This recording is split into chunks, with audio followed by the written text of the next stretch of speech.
Waqt laqa li l-Prim Ministru Robert Abela kellu f'Kastilja mal-atleti Maltin li minn hawn ftit jiem oħra se jirrappreżentaw lil pajjiżna fil-lob tal-pajjiżi żgħar tal-Ewropa, ħareġ ċar l-impenn tal-Gvern biex investa u qed ikompli jinvesti kemm fl-infrastruttura sportiva kif ukoll fl-isportivi nfushom. Fil-lob tal-pajjiżi żgħar magħruf fil-qosor bħala l-GSSC se jieħdu sem 9 pajjiżi din is-sena.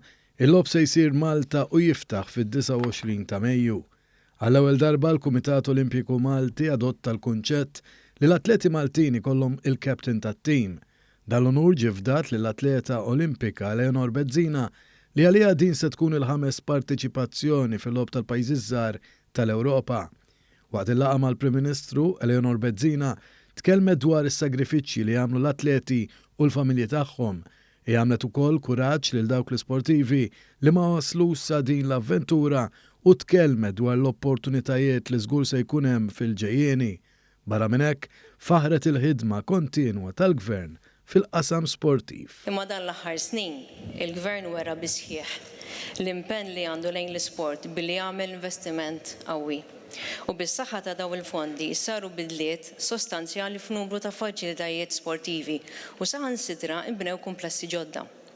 Inżidu wkoll li permezz ta' dan l-investiment aħna l-atleti kellna iktar opportunitajiet biex nitħarġu barra minn Malta ma' coaches u atleti professjonali u nikkompetu f'iktar kompetizzjonijiet barra minn xtutna.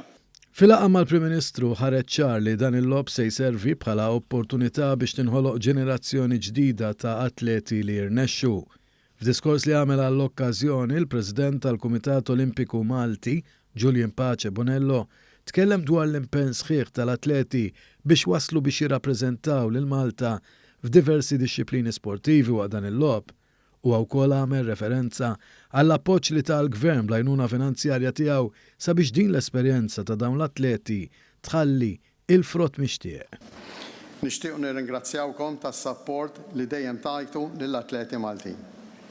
Jien fiduċjuż li l-investiment li sar fl-isport dawn l-aħħar snin se juri l-frott tiegħu kemm fl-organizzazzjoni tal-lob u kif fir-riżultati tal-kontingent Malti. Fl-istess serata tħabbar li Elaine Genovese u Manuel Garja Soler se jkunu qed iġorru l-bandiera Maltija waqt iċ-ċerimonja tal-ftuħ.